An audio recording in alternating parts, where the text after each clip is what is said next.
Ito ang mainit na balita at trending ngayon sa mundo ng social media. Maka-China sinampal ng katotohanan? Ano nga bang dahilan? Well, let's find out.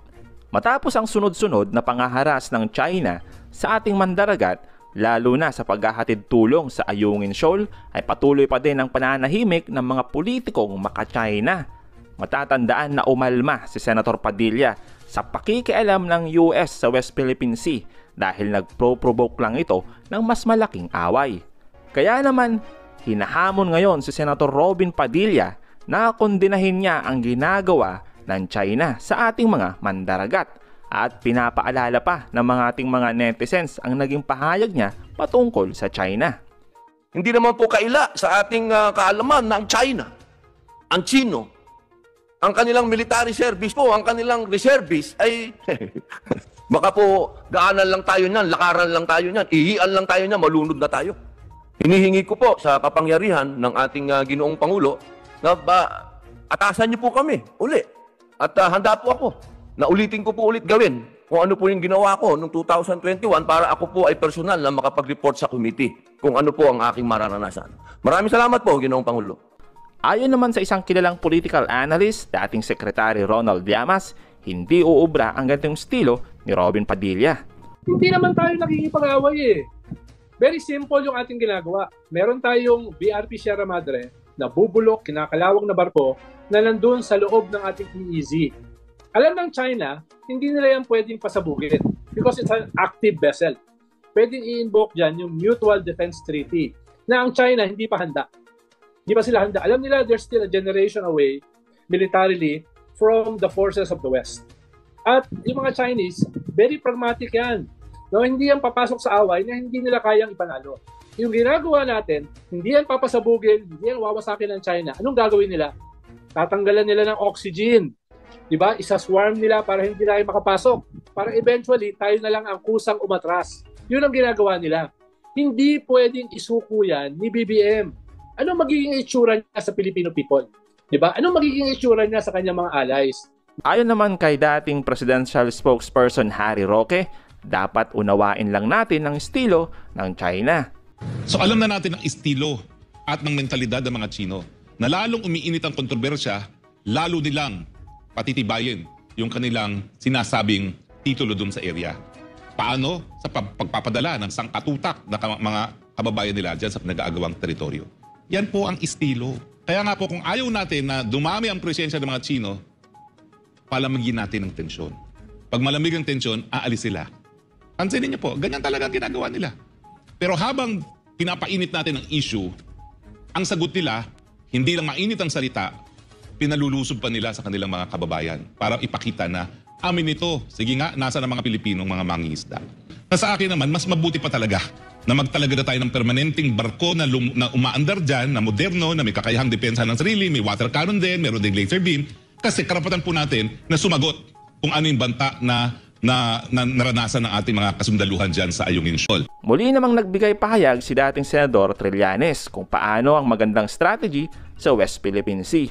So kailangan natin mag-build up no, ating defense capability. Tayo po yung principal author niyang AFP Modernization Law at yan ang naging basis kung ba't tayo nakabili ng mga bagong barko no?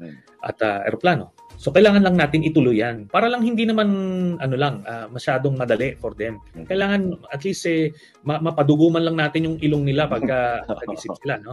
We cannot engage in an arms race with China kasi matatalo tayo. So while increasing yung ating minimum defense capability, kailangan din nating ma-augment ito with itong alliances.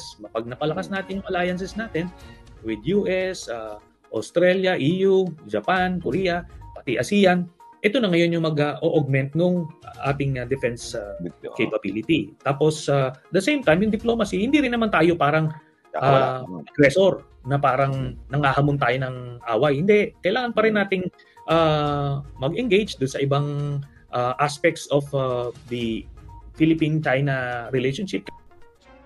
Let's talk about X-ray. Bakit kayo mahilig bumili ng X-ray coming from China? Why not from the US? Na kung saan, mas mura na nga, mas dependable pa. Sa China, Pagkamahal-mahal, sirain pa. Ano nangyari?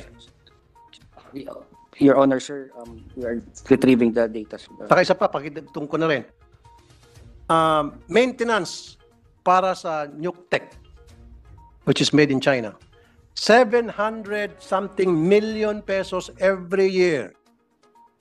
Almost a billion for maintenance. Hindi pa kasama dyan yung pagbili ng mga bagong equipment kapag halimbawa may sira na wiring o may palitan na pyesa.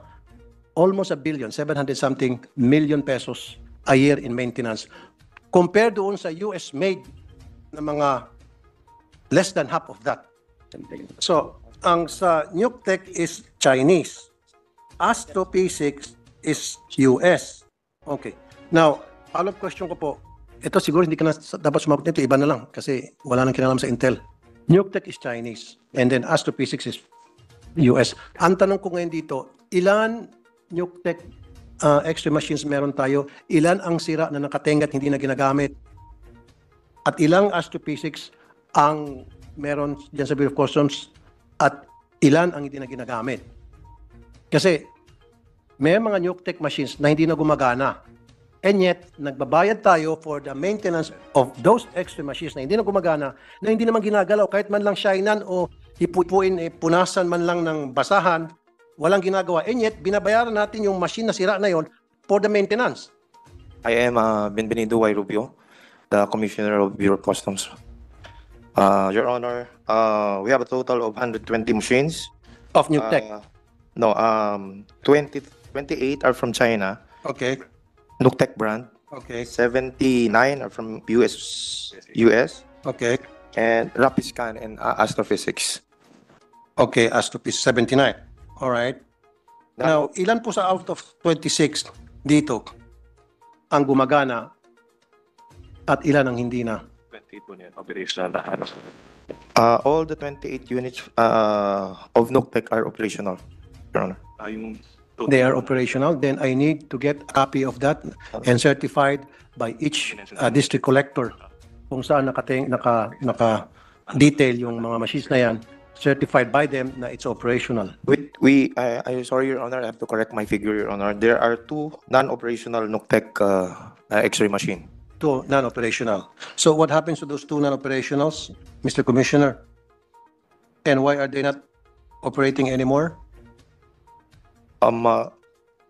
There's a request to upgrade. Your Honor, we requested a quotation for repair from NucTech for the 2 non-operational machine, Your Honor. How much is a NucTech machine? While you're looking at it, Mr. Commissioner. Kasi it's- para sa akin, kung mas mura na ipatimbang na lang yan, kaysa naman maghingi kayo ng upgrade yan at palitan nyo ng kung ano mga pyesa at pagkamahal-mahal, wag na lang. I-dispose of na lang yan, bili na lang bago. Or, better off, bili na lang ibang klaseng brand. I'm not going to endorse any brand. Ang sa akin lang siguro, how about made in US? Marami mas magaganda ng mga US brand. Bakit tayo palagi nag-stick sa China brand? Bakit? Kasi sa China, malakas ang korupsyon. Kasi po, yung mga taga-NucTech, malakas dumaglagay. Kaya, palaging mahal sila. Anyway, so, dalawa po yung non-operational. Magkano po yung isang NucTech X-ray machine po, Mr. Commissioner? Your Honor, we have no pending plans to purchase new units, Your Honor. We plan to upgrade the existing ones. Magkano po yung isang NucTech and- machine? Magkano po isang? Your Honor, I can just give you the upgrade cost if we upgrade the No, existing. yung brand new lang po. Kunya procure The brand new one is about 146,450,000. 146 million. Okay. Your Honor. Now, magkano po yung maintenance every year? Tama ba ako? Yung figure ko, 700,000 more or less per year for all this NucTech machine? To my recollection, sir, it's just 220 million, but I'll check the figures again, Your Honor. I saw the figure. I think it's 700 something million. Kasi nga, kung i-divide mo yung 700 something million divided by 26, konti na ng diferensya kung bibili tayo ng bago kaysa naman paparepair tayo at magkano bawat repair. So, syempre, pag magpa-upgrade tayo, repair, tataga na naman yung mga taga-China. At syempre, pag tumaga sila, may sasalo na bulsa sa taga-Bureau of Customs. Your Honor, the last purchase of Nuctec machine was 2007. 2007. Yes, Your Honor. I don't think so. Meron ako nabasa ng isang article na 2020 ata. Meron kayong na-procure ng mga Nuctec machine. In fact, nagkaroon natin ng kaso sa ombudsman pa yung nag-procure niyan. Hanggang ngayon naka-pending sa ombudsman. And I'm not gonna mention any more names, but merong nakasuhan. Kaya nga dapat, Commissioner, kung ayaw mong madamay, gusto mong pagkatapos ng termino mo, okay name mo, huwag ka na magbili ng China-made.